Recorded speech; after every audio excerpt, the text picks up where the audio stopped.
All right. Let's get our other Facebook folks in here before it's time to take off. I see that I didn't click one of those before, so hopefully that's okay. As it comes in now, there we go. Boom, boom, boom. Over on the Facebook side, welcome in. It is Monday morning, the 26th. It's time for an episode of Broncos for Breakfast. I am Nick Kendall, joined by Scott Kennedy. Scott, how are you? How is your weekend? Happy Combine Week. Combine week it is. Weekend was good. Pretty relaxed, pretty chill. Nice weather here in the Southeast, and ready for Combine. More baseball, all good things. It's a good time of year, Nick. It is a good time of year. We had a pretty tremendous weather event here yesterday with just crazy wind and like power outages in some areas too. So I apologize if my internet is spotty because I don't know whatever it is, when there's a massive windstorm, it kind of goes in and out. So here we are, and hopefully it'll hold out. But let's say hello to some people coming in here. Kevin Gray, good morning to you. Sean Burns, David Youngkin. Here, Sutton could be a last-minute trade. Mims must be used more in the offense. Jerry Jeudy will be gone. We'll see. We got Mike Klis information coming in today. He's been working through the positional groups, and of interest, of course, is the wide receiver group. And so far, I think he's written about the wide receivers and the tight ends. So we're keeping an eye on them. We got Kevin Gray, and it's talking about any wide receivers room isn't good. Hopefully they keep Sutton and draft a good wide receiver. We'll get into it. We got Dahine coming in. It's been a second, Dahine. Hope you're doing well. Says good morning, Broncos country. Good to see you. We got Gatorade Gaming. Says good morning, Nick and Scott. Always good to see you. Jeremy Shawn in the house saying I'd be fine trading Jerry Jeudy, especially if we get decent value. But if we get a point guard style quarterback, then I wouldn't mind one more year. Certainly possible. It's going to depend on, obviously, in the end, it's going to depend on what Peyton wants in the room. Let's just get into it a little bit. So Mike Klis had a article come out, and I definitely recommend checking out. If you don't know Mike Klis and you're following the Broncos, what are you doing? He's probably as plugged in as anybody as far as an actual insider. And he recently had a heart attack this year, so on the up and up. Glad to hear Mike is doing better. He's just a great follow, and somebody Broncos country gets a lot of good information from. He put out there that the Broncos are looking to upgrade that wide receiver room and change. Talked a lot about Marvin Mims, but probably of most note, he talked about Courtland Sutton. Says Sutton has 2 more years of non-guaranteed money at $13.5 million and $14 million. He is expected back. The question is, will Jeudy or someone else be his lead partner? Jeudy has been in trade discussions both in March and at midseason trade deadline last year, but all offers were rejected. Offers may be less enticing next month than they were, as Jeudy no longer is making $2.68 million, but guaranteed almost $13 million. Still expect his name to swirl about in trade rumors. So interesting, Scott. If you hear Mike Klis say something like Courtland Sutton is expected back, obviously things can change, but I believe him. I think that especially this coming out 2 days after the jump in the salary cap was announced, I think Sutton being back makes sense, especially if you're not getting what you want from him on return on the market, and Jeudy might be the guy on the way out now. Makes sense to me. I mean, you're looking at this and you're talking about a receiver who is in his prime at 28 years old. I mean, the prime for receivers should be somewhere 27 to 31 years old, in that neighborhood. And he's in his prime. NFL Network, NFL.com, or whatever you want to call him, but the NFL Network, let's say that. NFL Network released their top 10 plays. I happen to see it on Twitter through NFL's Twitter page. Released their top 10 catches of 2024. Courtland Sutton had 3 of them. This is a guy who's entering his prime, has been nothing but professional, worked through an injury, a guy you drafted, and I think he's a number 1. I honestly do. I think he's a number 1 wide receiver. Yes, that's the guy I want to keep around. And, oh, by the way, I've got the ability to give him an extension and lower his cap hit down to about $5 million next year. Yes, please. Now, I've got Jerry Jeudy on the flip side of that, whose numbers are okay. They're not spectacular. They're not where you wanted for the number 2 wide receiver, especially if you look over your shoulder and see who was drafted behind him.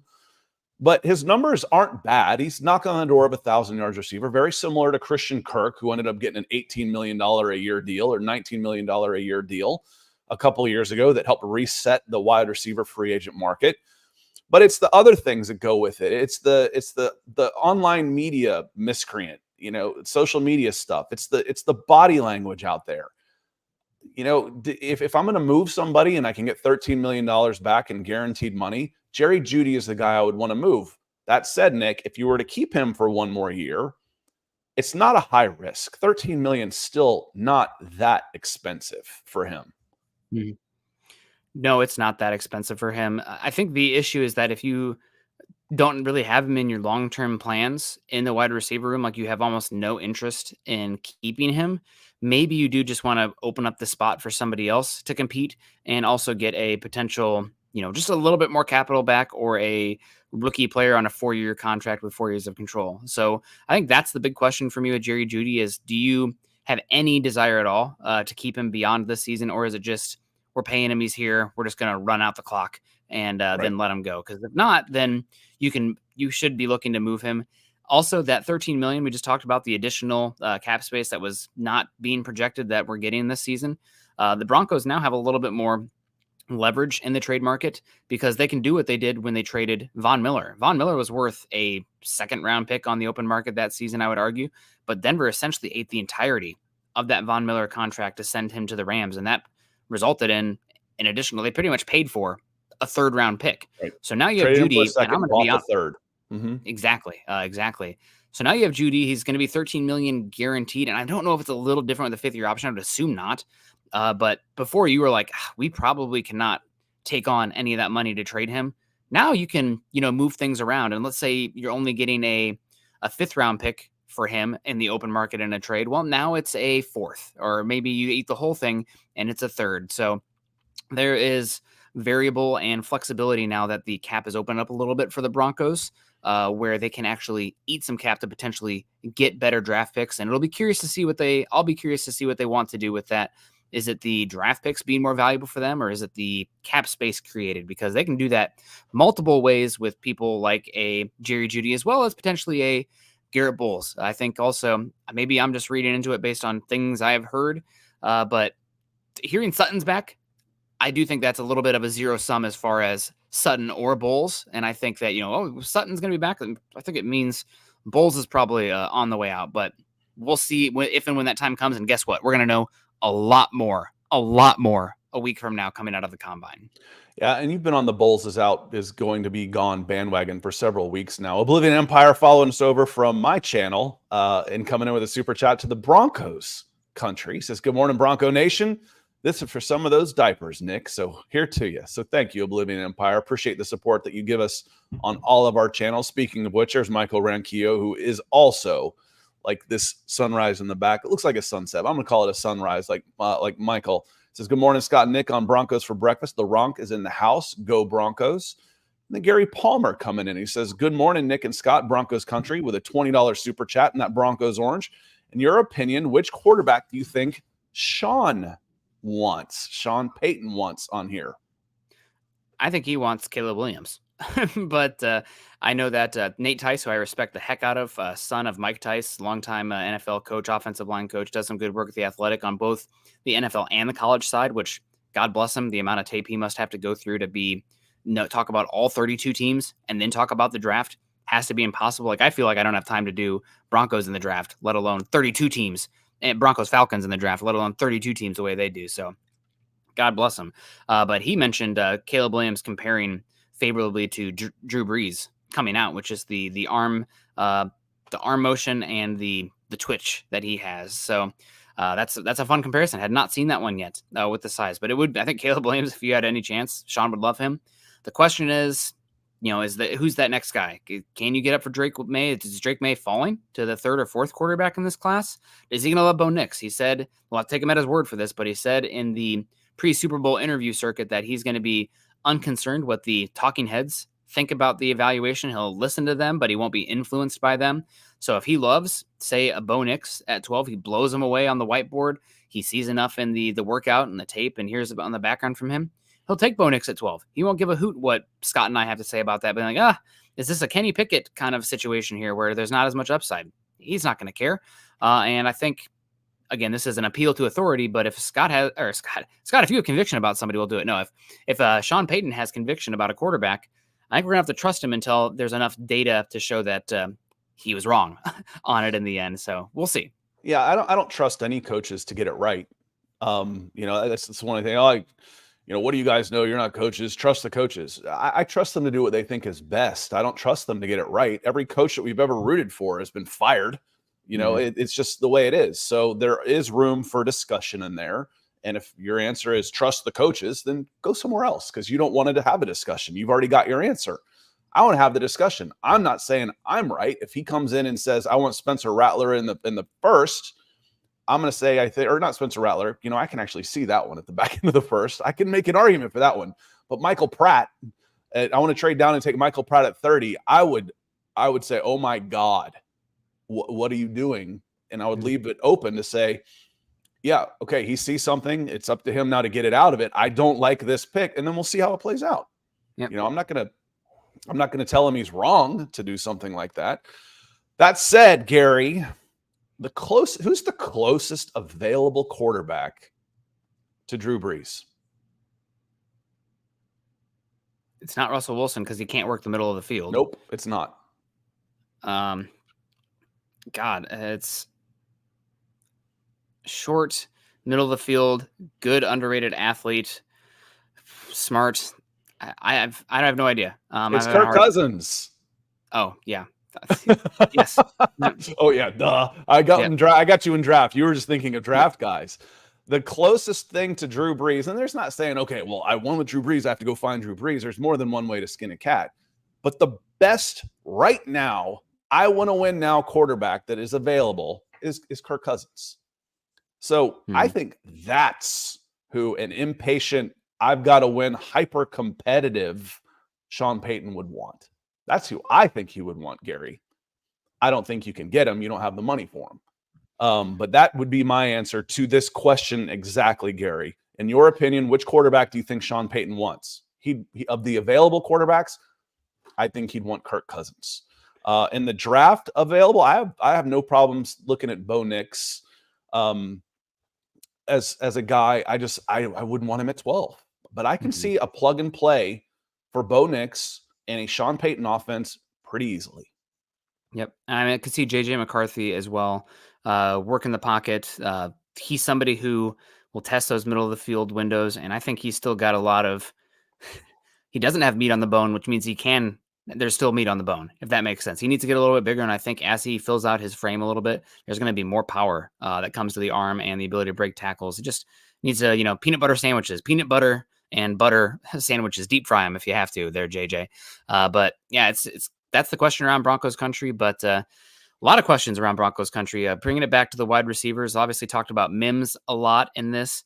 Tim Patrick, I'll see a comment here from Gatorade Gaming said Timmy Patrick might be love to have him back, but not on the contract. We haven't even talked about that being a discussion because there's absolutely no way that he is back on his deal after not playing football for 2 seasons. I'm not sure what the market would even look like for him at this point after missing football for that long.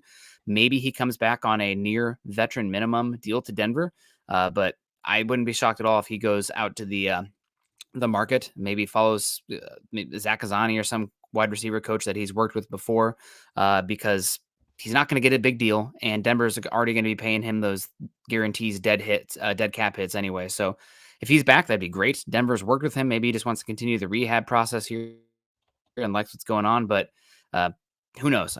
Feel bad for Tim Patrick, but also very happy for him because he signed that big, stinks for the Broncos, but good for him. He got some money guaranteed in his pocket for his family before those injuries hit. So that's one reason when a contract's out in front of you, it's a little bit risky to, play hardball and not take that guarantee because you never know when it's going to get taken away. So we'll see what happens with Tim Patrick. But definitely, I don't expect him back right now. 100% don't expect him back on his contract. Yeah, without a doubt. And circling back to Jerry Jeudy and what you had talked about him is, what we talked about, the reasons why you might want Sutton back instead of Jerry Jeudy were just things you can see.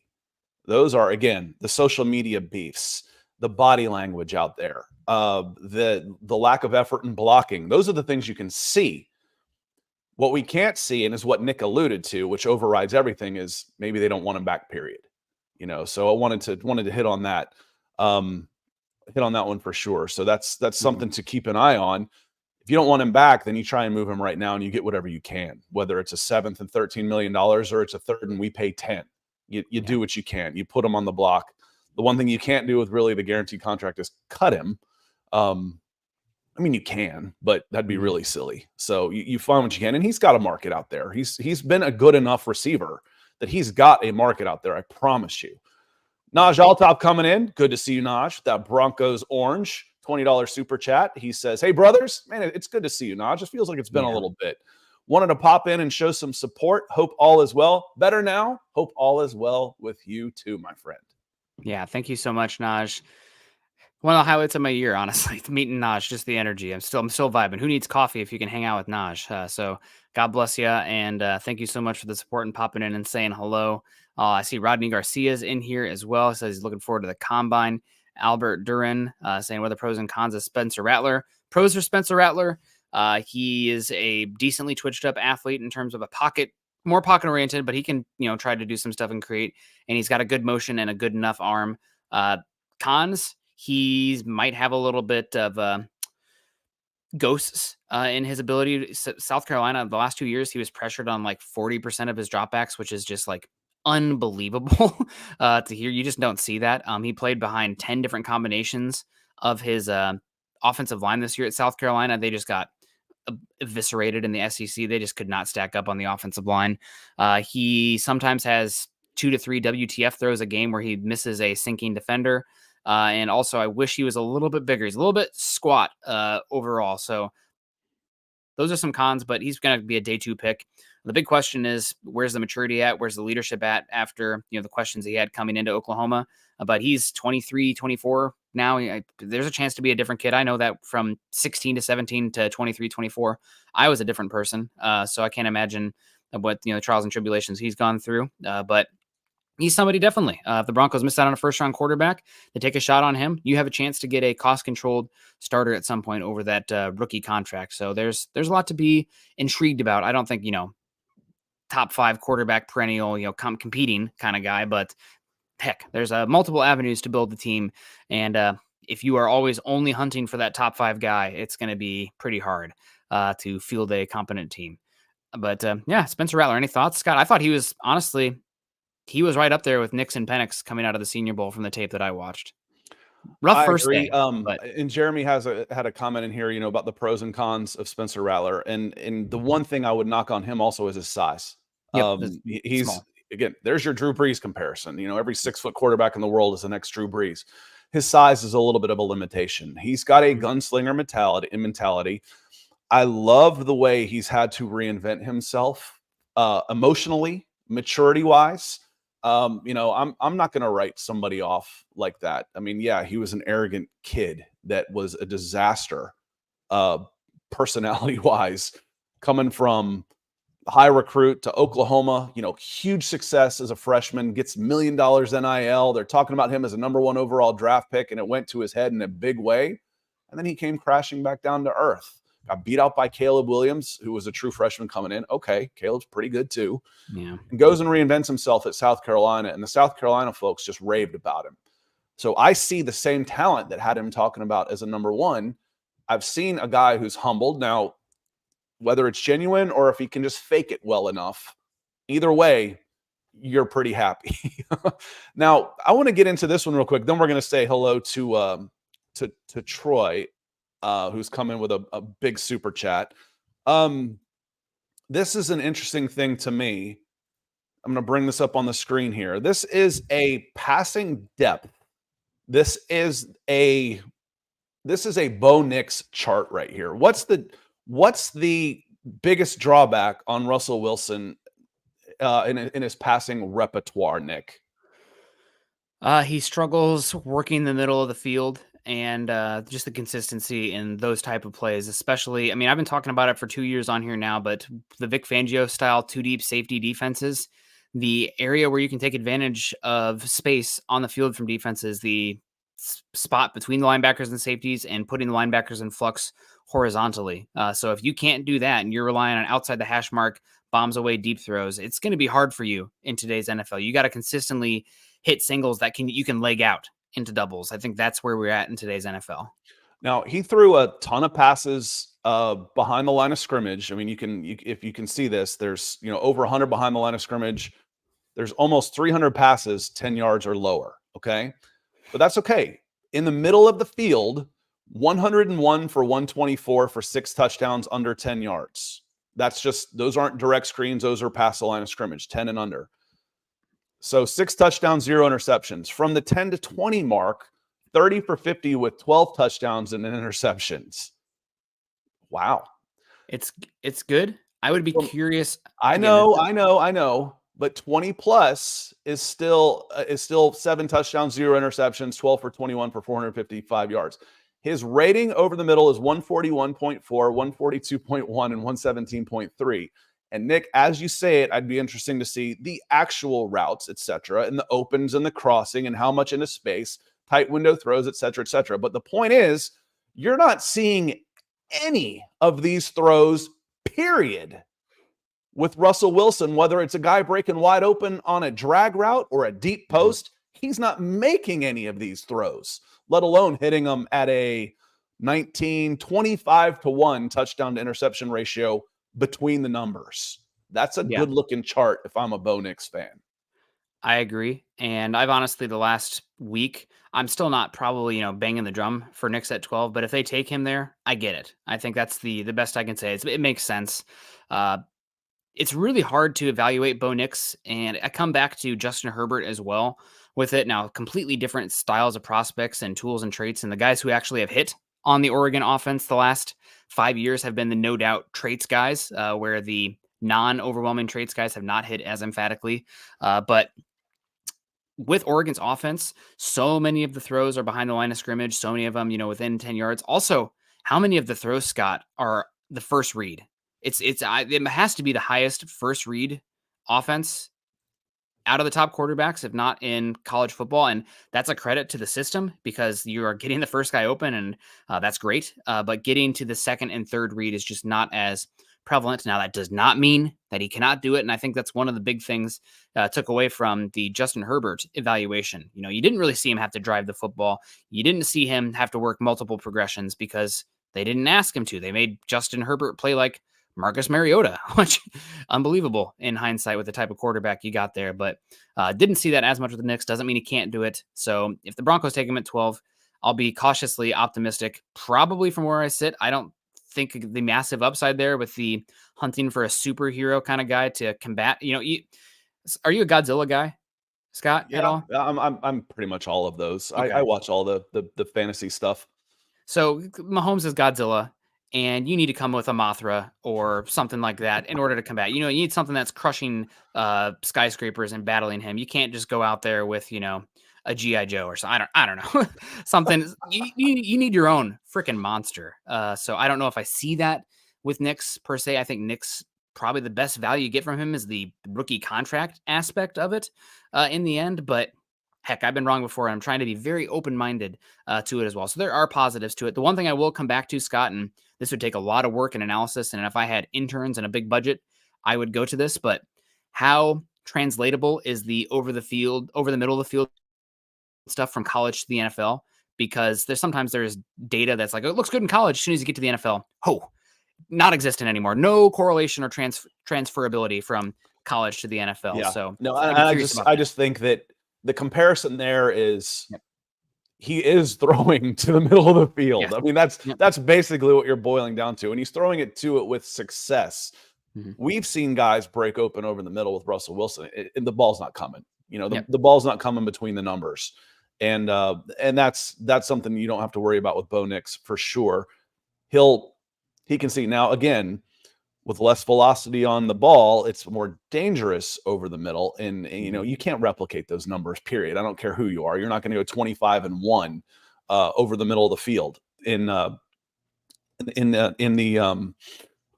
NFL. The problem, what it comes down to is, like, do we like Bo Nix as a quarterback? Yeah. Was Russell Wilson a bad quarterback in 2024 or 2023? Apologies. No. He was okay. You look at, depending on where you look, he was a top 10 guy. He did well. Yep. But what he's going to eat up in resources is unsustainable to trying to build a good enough team around him to end up winning with Russell Wilson. The value isn't necessarily there on a guy who is a system quarterback who can run an offense. That's a guy you get, later, not at 12. So that's the question we have with Bo Nix. Isn't that like, oh no, he can absolutely run this offense, but Can I do better at 12 and still have a guy that can run the offense? Maybe. That's the question really with Bo Nix is the value of where you get him, not if he can play. I think he can. Troy coming in playing hard with us today. That hot pink coming in hot. $50 super chat. Thank you, Troy. He says, hey, guys, love the draft discussions. We need Wilson, Fields, and Cousins to land before we can know who our quarterback competition is. Still fun, but so difficult this early. Would love a big OLDL edge draft for us. Yeah, that'd be all right. Trenches, trenches, trenches. Broncos for breakfast, saying. Yeah, and it's about the trenches as well, Scott. It's the opportunity cost for not taking one in the first round. I went because there was a lot of Brock Bowers discussion the other day, and I know he's not just a tight end, but historical numbers for tight ends in the first round, you can find good tight ends day two not every year, but that's where a lot of the good ones come from. It's not that tight ends aren't valuable; it's that the NFL is not good at evaluating who's going to be a good tight end in the NFL. Where the other hand, quarterbacks, offensive tackles, defensive linemen, edge rushers / interior guys, the NFL is great at identifying the haves and the have-nots at those positions. So really, if you're talking about a first-round pick proposition, if you want a plus player, and there's no guarantees, of course, it's still the draft, but if you want a plus player on your team at one of those spots, it's pretty much a first-round or bust discussion. Now, there's always going to be outliers, of course, but just the historical data indicates that you pretty much, if you want to have a pillar at tackle or edge rusher, it needs to be a first-round pick. Also, the other thing is it's the free agency aspect of it as well. If you're not using a first-round pick on one of those guys, guess what? You're paying a Mike McGlinchey. You're paying a Randy Gregory, these second and third tier guys, tier one money, unless you drafted them and kept them. So it's always the opportunity. It's not just, taking that guy at 12. It's the opportunity cost as well. Do you have a chance then to get a decade-long edge rusher or tackle? So I think that's very much a way I'm looking at this first-round pick as well. If it's not quarterback, where can we best allocate our resources? And that not even including the financial benefit of having the 30th to 40th highest paid tackle compared to like the 5th highest paid tight end or whatever, if you take a tight end there. So looking at those positions, no doubt, I think the Broncos are as well, but we'll see. It's definitely, if the Broncos don't take a quarterback at 12 or in the first round, I think offensive tackle, edge rusher, or alone, there's only one, but one defensive tackle in the conversation there at 12. And I actually did want to pivot here real quick on this, Scott. I wanted to give a shout out to Dane Brugler. He just released an article about somebody he expects to test fantastic at the combine this week, and that is my number one edge rusher, and I think dark horse for the first defensive player drafted off the board, Byron Murphy from Texas. Just 20 years old this last year, had the highest pass rush win rate of any interior player in football at 19.6%, and that's a lot of reps at the A gap as well. So not still taking on double teams, going to weigh 300 pounds, and they're expecting him to run a 40-yard dash in about the 4.8 second range, 3-cone for about 7.2 seconds, and a bench press of 35 reps. So he's supposed to test pretty freaky, and I would look out for him. He's definitely in the 12 conversation. He might go before the Broncos have a chance to take him, though. A 7.2. I'm gonna find this while we're discussing. I'm gonna look up a 7.2 L cone because there will be defensive backs that didn't have a 7.2 L cone at the NFL Combine last year. Yeah. To get back to Troy here, have a little fun with this one. Wilson, Fields, and Cousins to land before we know who our quarterback competition is. Cousins back to the Vikings. I have no idea. Wilson to the Steelers. Fields to the Falcons. What are the Raiders come out of this with one of those guys? Possible. It's really hard to say right now. I think that the Patriots are a real dark horse as well. It sounds like they might not be as interested in one of the quarterbacks up top, and they have what? They were projected to have $75 million in cap space, but now it's going to be plus that, so it should be $88 million. New England's at 87 according to Spot Rack right 87. Now. So that's a team that is definitely going to be a player in the quarterback market. The Falcons are definitely geared up to where they could sign a guy and take off with their offensive infrastructure in place, especially cost-controlled offensive infrastructure. It's not a lot of second contract guys. It's first contract guys, which makes it easier to sign a quarterback. So it's going to be really interesting to see what happens here with the quarterback spot. Who knows what the Raiders? My big question with the Raiders is how's the relationship between Luke Getsy and Justin Fields because they work together in. That's right. Yeah, that's So right. That's a tough one. I don't see that happening. I know he spoke well of Fields at the Super Bowl, but that could have just been, Yeah, through that's the talk. PR You filter. don't Yep. badmouth your former employer. You don't badmouth, your Yep. ex. You don't do that stuff. It ends up making you sound bad, and Yep. you don't want to sound bad when you've got that many people watching. Yep. But Wilson Steelers, Fields Falcons, Cousins Vikings. That's 2 of the 3 that are ahead of you. The Vikings are 11. The Falcons are at 8. Now, Troy, you mentioned OLDL edge, trenches, trenches, trenches. Unfortunately, number 12 could absolutely go to a position where you don't necessarily improve, replacing Garrett Bowles at offensive tackle. Yeah, that would be a long-term perspective in that scenario where you're resetting and hopefully on the up and up. It's a trajectory thing. And But when you're 2024, you don't necessarily get better. You expect, I want a shiny new toy. I want to see this guy coming in and getting 15 sacks. I want to see my new quarterback. You might have to go offensive tackle in the spot as by far the best prospect available in an offensive tackle deep class at 12 with a gaping hole at left tackle. Yeah. And again, I know that a lot of fans, especially with how bad the Broncos have been, it's hard to not have a perspective of we need to be better right now. But take a step back with where you still are, dead cap wise, where you are roster wise. It might be a eating your vegetables kind of year, and taking a tackle kind of sets you up better for a 2026. And honestly, if it's not a quarterback at 12, a tackle might arguably be the best thing to help whoever that quarterback is now or in the future. It's a good wide receiver class, but Scott, I think that wide receivers, just where we're at in the NFL draft right now, you're going to have good wide receiver classes available pretty consistently. Now they're still going to get paid because they're that valuable, but it's not the opportunity cost that I think it's going to be not taking a tackle this class. This is a tackle class that you get maybe once every half decade at that. So it might be a year to take a tackle and just reset that position. Sitting there at 12 also, you're going to have a chance at somebody pretty good at that spot. And again, I'm not sure if Garrett Bowles is going to be back, but we'll see. Keith comes in, says, Judy gone, Patrick gone. Where or who do you replenish wide receiver room with? Back to Mike Klis's article, he talks about day 2 options. And because of that, I think that we're definitely looking at day 2 options for the Broncos. Now, if a Marvin Harrison Jr., Malik Neighbors / Rome Odunze fall to 12, it's a different conversation. I would be shocked, beyond shocked, if any of those guys fell to 12, and Denver is not in a position to trade up for those guys either. So you're looking at day 2 options there at wide receiver, without a doubt. If you are keeping Sutton, you're a little bit better at X, so maybe looking at a little bit more of a route running Z / slot type. You got the speed, gadgety kind of guy in Mims. You have an X in Harrison. So who are some playmakers you can get out there that can still make some value for you, Scott? It's going to kind of line up similarly to the Falcons if the Broncos are keeping Sutton, but somebody like Ladd McConkey makes sense. Of course, I'm honestly, I have not heard much about him, but I went back and watched. I'm a pretty big fan of Jermaine Burton out of Alabama as well. He's impressed me. Good up and coming player. I think he's going to be pretty good. Ricky Pearsall, somebody that interests me. Jalen Polk out of Washington, of course. You have Roman Wilson, Jamari Trash, and of course Malachi. I called him Trash. Thrash. Didn't I say Thrash? No.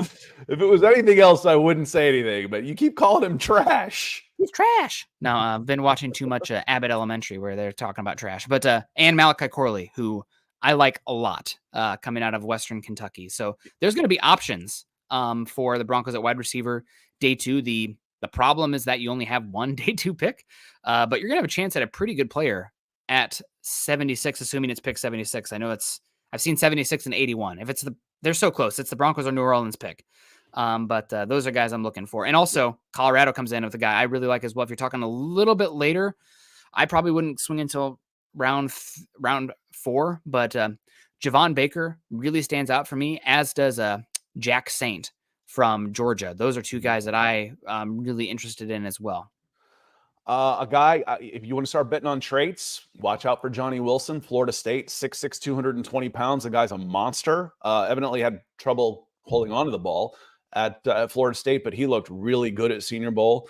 I think you're out of the Leggett, Worthy, McConkey range because you don't have a second-round pick. So you go down to maybe Ricky Pearsall if he goes that far at Florida. Johnny Wilson again. Brendan Rice. How about a Rice on the team? That's not bad out of USC. You mentioned Thrash. Jacob Cowing had a big year at Arizona as well. And then Javon Baker is a pretty athletic guy. And then a legacy who's ranked in the 150s. How about McCaffrey? How about Luke McCaffrey? Yeah.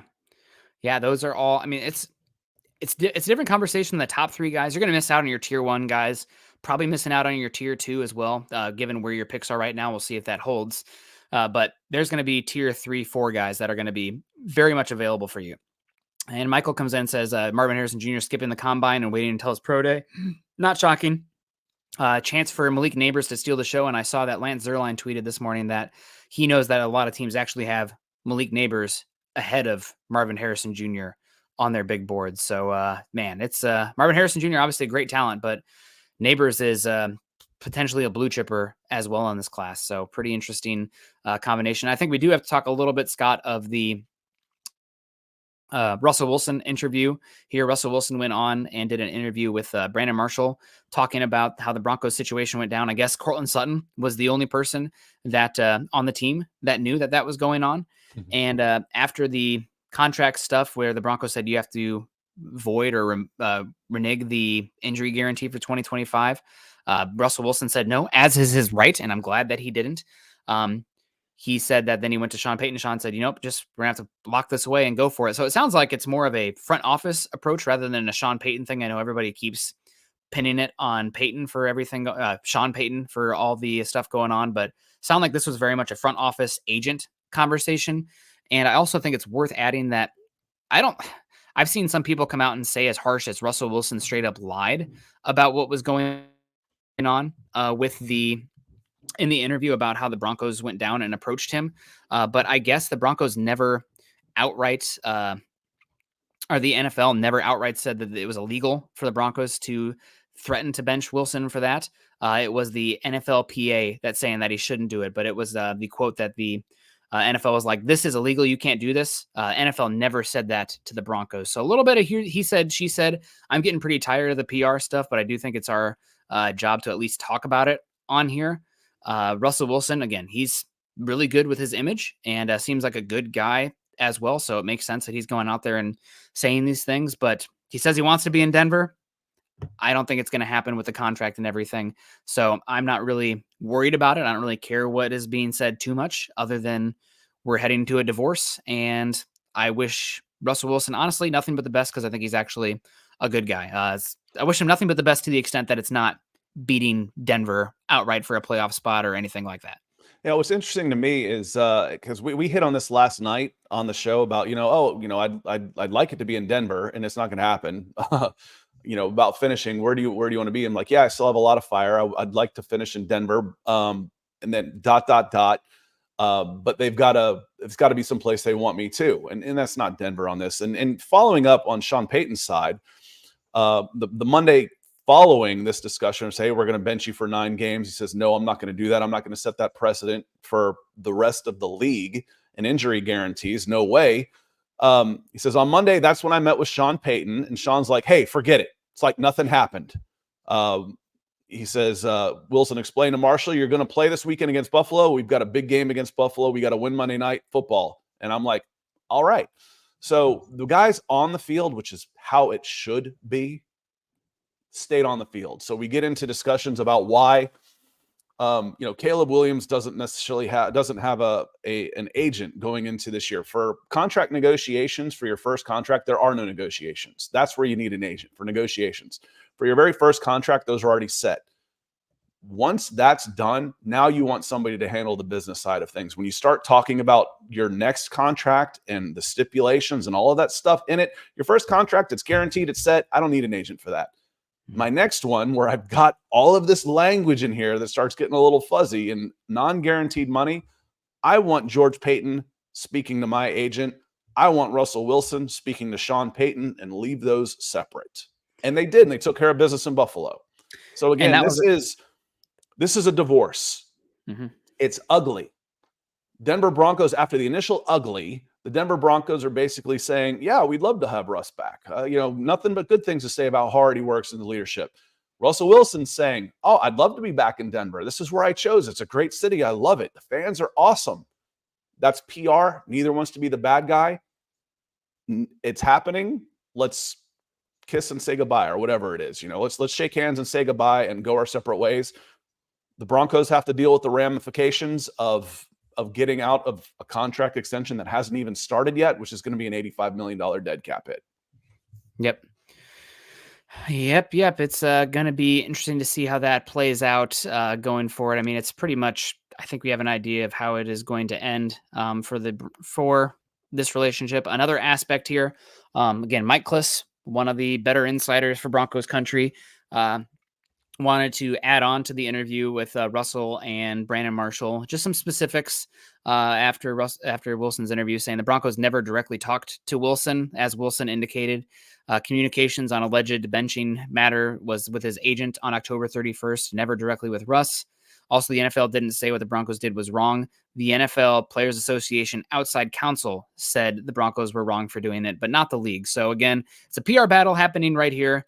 This is something that I think happens in the NFL all the time. Now, I don't know if to the extent that if you don't do this, we will bench you, but a lot of times they don't even give the player the option. It's like, yep, this is in there. We're going to bench you. So, I mean, am I wrong, Scott, for thinking that the Broncos approaching Wilson was honestly a little bit of a tip to him as a veteran? Because I've seen situations where guys, they don't have the Q rating of Wilson, of course, but you have this in your contract and we want to move on. It's not a discussion. You're benched. It's we're not even going to give you the chance. And what that looks like is not great. So I don't know. I'm tired of it all, but I don't think either side was wrong for doing what they did. Yeah, it's basically, we want to take your 5-year extension and make it into a 1-year deal. That's what they're asking him. And he said no, which he can absolutely do. So again, it's not working.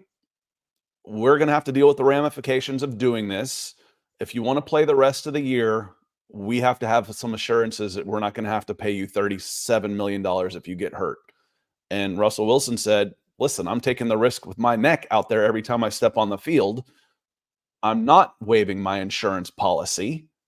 So no. And again, I don't necessarily disagree with I'm okay with both sides of it, frankly.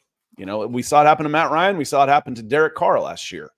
It happened to Russell Wilson this year. It just didn't happen until the final 2 games of the season instead of the middle of the season.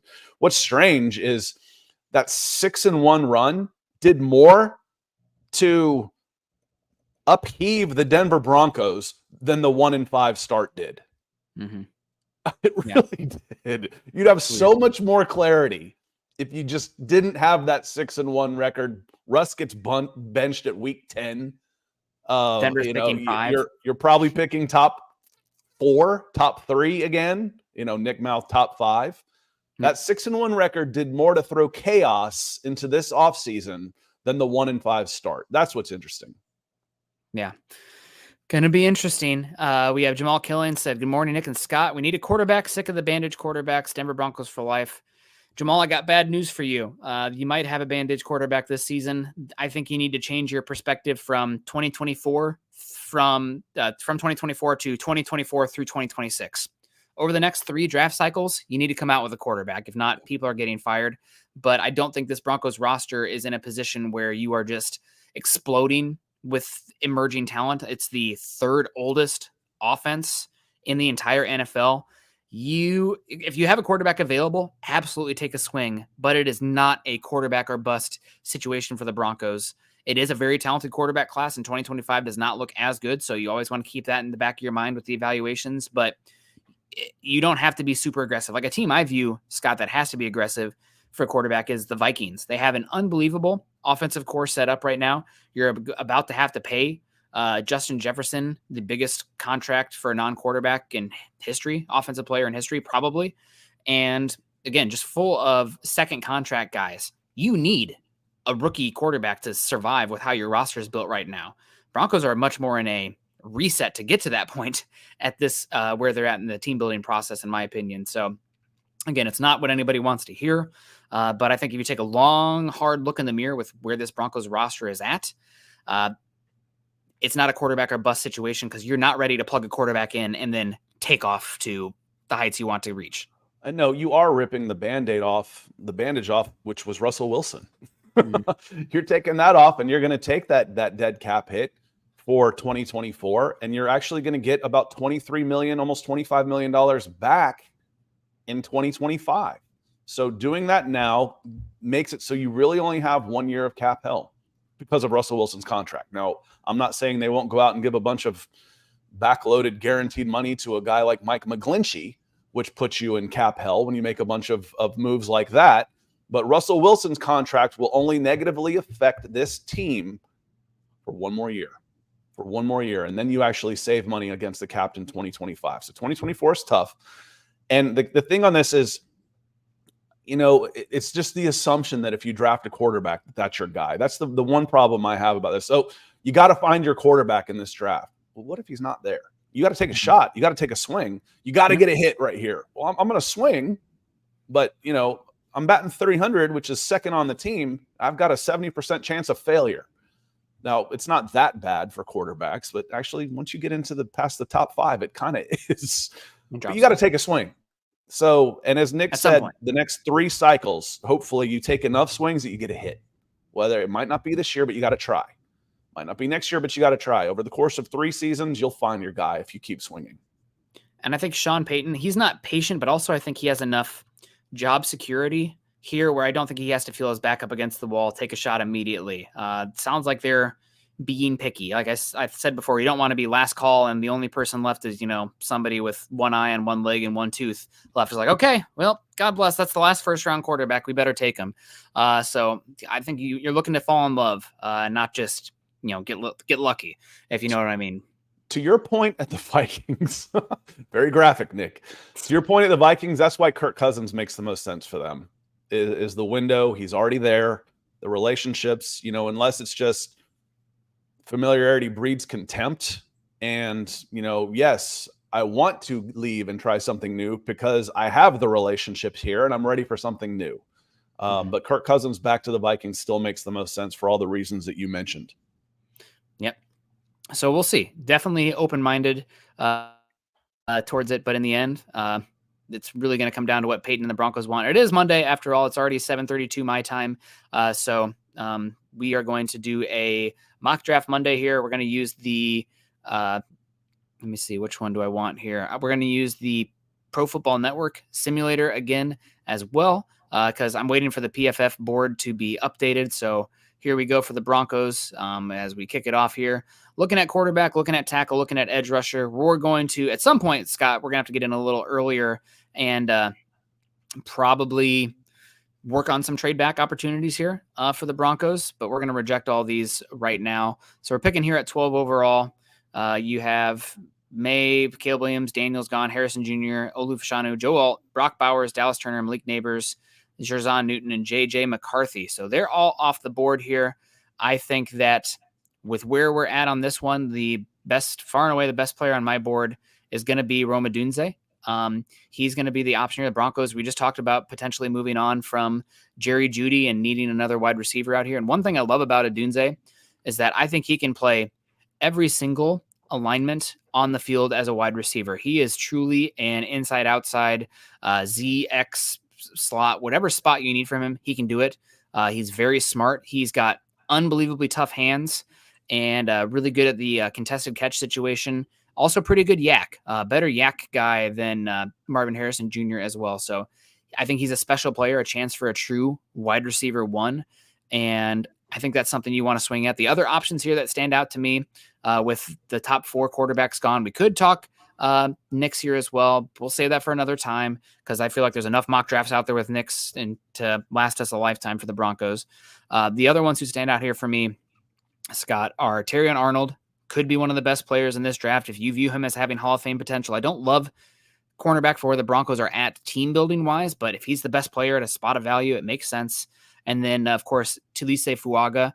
Scott, there's some, I think, coming out of the combine, there's going to be a lot of murmurs that some teams have Tulise Fuaga as their number 1 tackle in the class. He is extremely twitched up. I think he can play 4 spots on the offensive line, and I think the pass protection is still up and coming. I know that you were down there at the Senior Bowl. I know that I don't know if he went up against Darius Robinson or not, but I know a lot of people really love him, especially in the run blocking department. And who is it last year? Darnell Wright can go 9 overall. Talisha Fuaga, I think, is a better prospect than Darnell Wright. So he's definitely in the conversation for me. I don't see him on here. I did want to give a shout out also. Byron Murphy. I don't know why I didn't bring him up earlier. Where the heck is he at? There he is, 25 overall. He's in the conversation here. So those are the guys. I probably lean in Dunze here with this one, but who knows? Yeah, I'm not as high on. He's got some nastiness in him, that's for sure. I'm not quite as high on him. He didn't go against Robinson in practice because they were on other teams. Okay. But good feet. I like his power. But do you slide McGlinchey over to left tackle? Maybe, I don't know. And again, the need here. If you're even close on a Dunze and an offensive tackle, if Bowles is gone, your offensive tackle becomes a big need here. Let's show me where the quarterbacks. They have the quarterbacks ranked here. Your next highest, you had I think Bo Nix was at 24. JJ McCarthy went off the board right before you. Right at 11. Yep. Quarterbacks went 1, 2, 3. Yeah. I mean, I knew you'd take a Dunze, but I think you got to really seriously look at your offensive tackle if Bowles is gone here. And then, I'd start thinking about if Bo Nix is 24, I'm taking him at 12. If he's 30, if I've got him 24th on my list, I can live with that. That's not too big of a reach for me. If I've got him at 36, I have a problem. Then I'm thinking about trying to get back into the back end of the second round. So, I would still, based on this board, I'd still probably take my quarterback. And then I'd probably go offensive tackle if Bowles is gone. Yeah, and one thing I will add also is that we talked about earlier. You're going to have a chance at some wide receivers, round 3, round 4 still. Your offensive tackle is going to dry up unbelievably by probably about pick 50 in this class. So if you want to come out with a tackle, it probably needs to be here. And we haven't even mentioned him yet. I know he's really, really not concerning, but there's a lot of risk involved with him with only 800 snaps. Amarius Mims is an Adonis. And if he tests out medically and mentality-wise based on your background checks, he has a chance to be a Hall of Famer with his build. I mean, it's I don't think he's as twitched up as a Penny Sewell, but the athleticism to size combination is unbelievable. There is obviously your Penny Sewells of the world, but also with the injuries and the missed time, there's a little bit of Mekhi Becton concerns with him as well. So he is so intriguing. There's risk involved with him, but man, if you could trade back 5 to 10 spots and still get Mims, I would be doing jumping jacks because he is unbelievably built and gifted, Scott. It is just, it's a different type of player. That's so hilarious. And this is the kind of stuff we talk about every time we do a mock draft. Last week, we talked about who's the highest upsided offensive tackle in this draft. You might want to consider him at 12 if you've got to replace both. We said Amarius Mims. The very next mock draft I read, and I only read the ones on NFL Network or ESPN, from the major networks. The very next one I see has Amarius Mims going to the Baltimore Ravens. I'm like, if I'm, and I know he's tried and he's gotten some guys, but if I'm Jim Harbaugh, I am absolutely raiding their personnel department. Mm-hmm. Yep. They've done a really good job. Eric DaCosta filling in for Ozzie Newsome. That just keeps on ticking. But yeah, Amarius Mims is unbelievable, and it's very possible he comes out of the combine and we're talking about him rocketing up boards. But it's really risky because he's such an outlier with only 800 snaps played. I mean, talking about it's not exactly the Brock Bowers situation, but there's just not many guys in the NFL with that few snaps that have succeeded. But maybe a little bit different situation at Georgia, behind 3 NFL guys there, his freshman season, not behind two necessarily, but playing with 2 NFL guys last season. Salyer, McClendon, and of course, Broderick Jones, all guys drafted in the NFL, Broderick Jones being a first-round pick last season, and Mims getting injured this year, missing some time. So big question for me will be medicals as well as toughness, because it's the NFL and you're going to have to be able to play through some injuries still. But right now, I'm going to take Rome Odunze. I think he's got a chance to be a true wide receiver 1 and a pivot guy in an offense and somebody an offense can funnel through. Even though it is an opportunity cost, missing an edge rusher and tackle, I think he is special enough that I'm going to take him. Also, one thing I love about Odunze, Scott, he might be my favorite blocking wide receiver in this class. He absolutely gets after it out there. He plays angry. And if you are trying to build a physical, it doesn't have to be necessarily always through the trenches. If you're trying to build a physical team, one thing I am looking for is for my wide receivers to play with heart. And Odunze blocks like the guy he's blocking said something about his mom. It's personal. He's angry. Yep, that's a heart indicator. You can't measure someone's heart, but you can sure tell if they've got them or not. Watch what they do when they don't have the ball. That's the best way to check. And whether it's special teams, blocking for, they used to go like too deep on kickoff returns. Watch the guy who doesn't get the ball and see how they react, and watch wide receivers when they block. Watch wide receivers when the ball's not coming their way or they're running all their routes. But the blocking is a really good one right there. Where's the next quarterback on the board here in the third? Do we have a chance at Spencer Rattler, or is he already gone? I don't even. Oh, here we go. Offense, quarterback. Rattler is gone. So Yeah, we are your punting next on best one's quarterbacks. Michael Pratt. I don't want Michael Pratt in the third. I don't want him higher than the fifth. I don't want him in the fifth. It's got to be 6 or 7 for me on Michael Pratt. The guy, and again, debatable. It's pick 81 on this simulator. They had Rattler going to the Raiders here. I think the Broncos actually have pick 76. So we'll see how that plays out. The guy I'm going to give a shout out here for the Broncos. Sorry, Gabe, we're not going quarterback here. Pratt just didn't move the ball enough for me. Also, he has like incredibly small hands. So I think he's going to need to be a dome merchant in the NFL. I do not want him playing in the elements if all possible. I think he's going to have like 1st to 5th percentile hand size, which matters. I thought he had a hard time gripping the ball at the Mobile, Scott. Honestly, it did not come out of his hand very well. I didn't see it. I saw Bailey Zapp. Yep. I didn't see an NFL quarterback in him. Now, again, that's what I think. Hot, incredible cold takes later on. Could be absolutely 100% wrong. We're doing projections here. But yep. I don't see it. I am with you. The guys who stand out here for me looking at this board for the Broncos, just scrolling through, you have some really good options at running back. I feel like if you want a guy, you can here. This is the value of where you should be taking running backs in the NFL.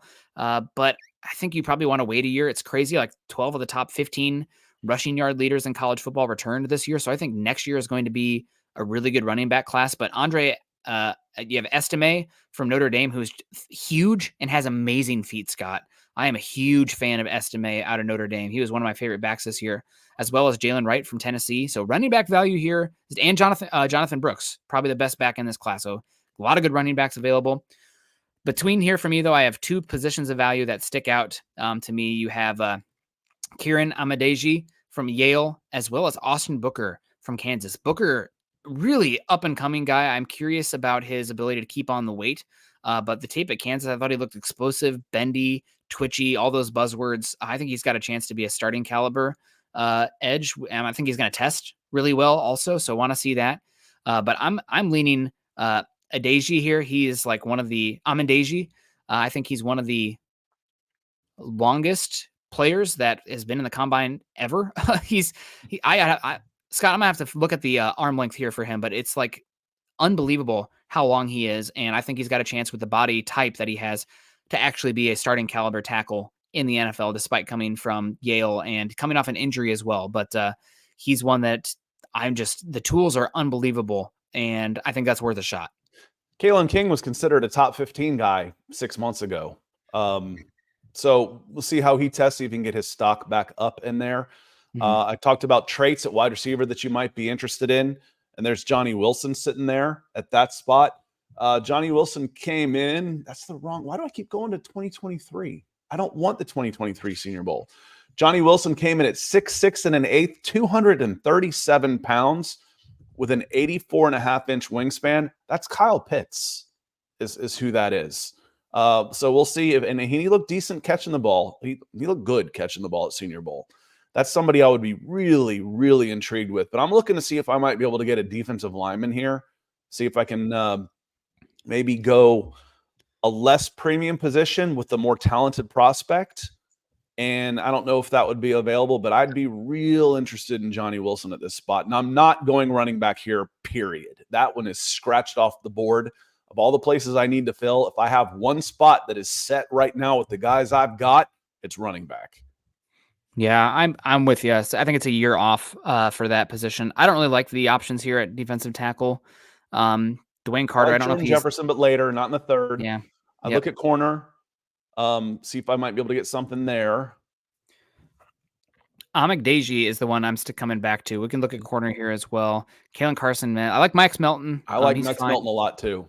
Uh, Cam Hart, also, I think he's got a chance to test well and move up the boards. I really actually Good like the tape size of on him him. Kyrie at Notre Jackson's not Dame. a bad player out of Oregon. Yeah, I don't know, Scott. I think I'm gonna have to say Kieran Deji, just because the body type. I looked at the arm length, Scott, 36th and 3/8, which should And we be didn't, and the we did not go offensive tackle. So this is nope. the developmental offensive tackle we've been screaming for since you and I started doing this show. They haven't drafted an offensive tackle since Garrett Bowles, and Garrett Bowles is 32 years old. Yeah, so he is really, really talented and an interesting player without a doubt, and I think a good value there. So Speaking of developmental tackles, there's the guy I am targeting right there at 120, Roger Rosengarten. I wouldn't even be against him here, Scott. We've taken a wide receiver, we've taken a tackle, so we're looking pretty good there. Now I'm looking at edge. Personally, it's somebody that we took last time, but I have Jonah Ellis. He's really good. I don't know if you have a chance to watch him yet. He's really productive at Utah. I think he's going to have a productive career. I don't know if he's going to be a big time starter in the league, but he's got NFL bloodlines. I think both his brothers play in the NFL as well, and was really good at Utah. So he stands out for me, as well as Nealand out of Western Michigan. I know we took him last time, I think in like the 5th round or something crazy, but those are two that stand out for me at edge, just fortifying the trenches, especially because you have Browning and Cooper who are set to be free agents after this year. So getting somebody in the pipeline, I think, is a good call for the Broncos. Yeah, even if they don't end up being the starter, they might end up being replacements because Cooper Cooper could go from dirt cheap to $5 to $7 million on free agent right now, and I could replace him with dirt cheap again. I like Jordan Jefferson on that list too in that spot. If I wanted to go big, if I wanted to get heavier, that's not a bad way to go. Um, Defensive lineman, he was on the American team. He came in at, and I can't find him. LSU, still can't find him. Why was he on the other team?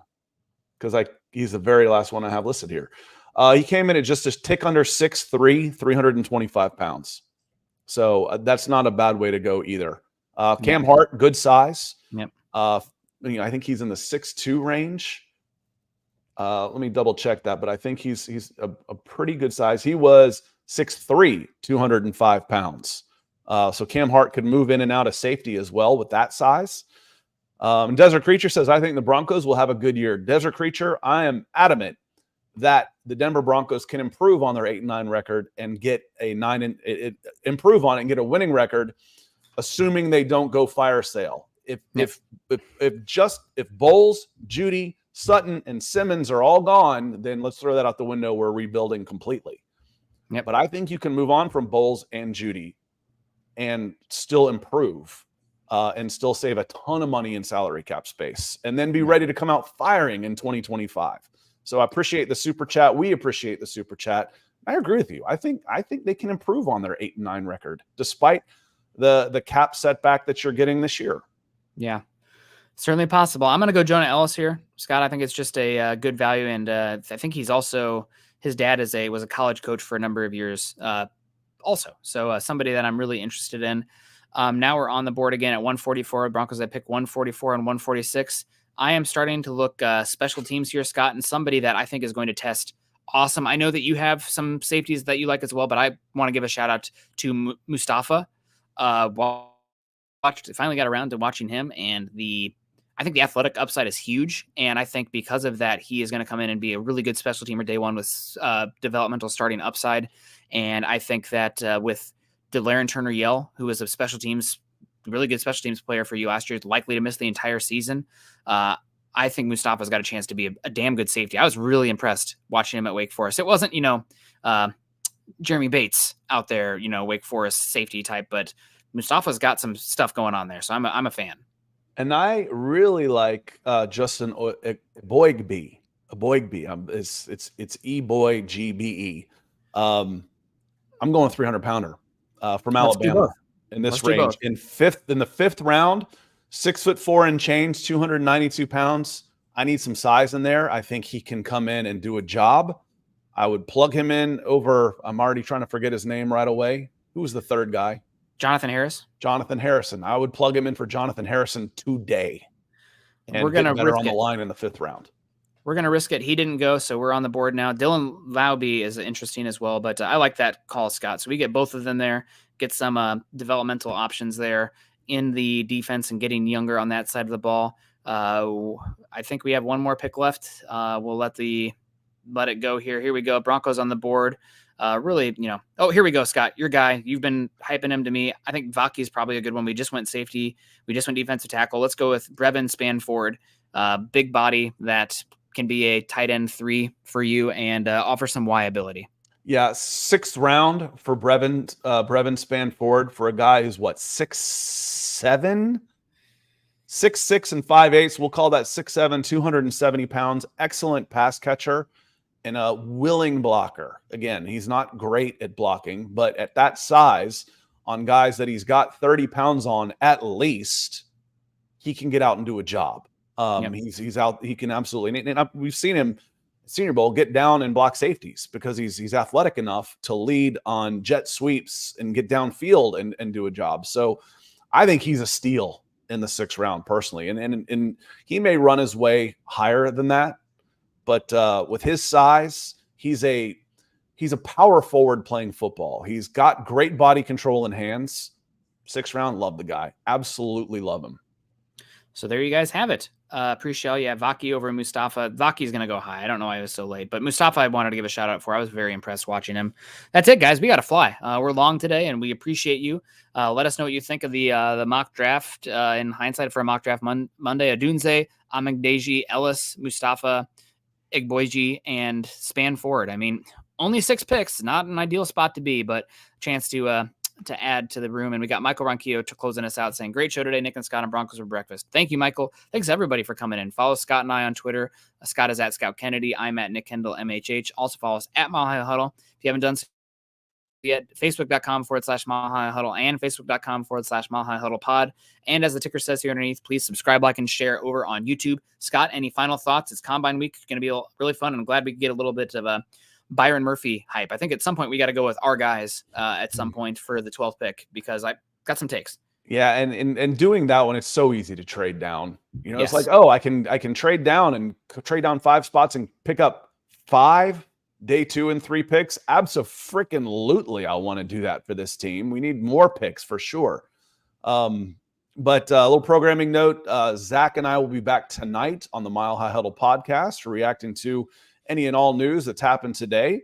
Want to say a special thank you to our Super Chat superstars, Oblivion Empire, crossing over from our Falcons podcast to support us on the Broncos show. We got a lot of guys doing that. It's a testament to you, Nick, and the stuff that we do. So certainly appreciate you. Michael Ronquillo opening and closing us out. Gary Palmer, Naj Altoff, Keith Brugman over there on Facebook, Jamal Killings, Desert Creature, and finally with the red hot Troy Boer coming in, $50 super chat.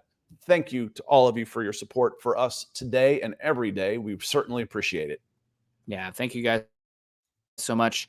You have a great rest of your week. We'll see you again for covering the Falcons Wednesday morning. If not, Broncos for breakfast on Thursday. And I'll see you Tuesday night as well.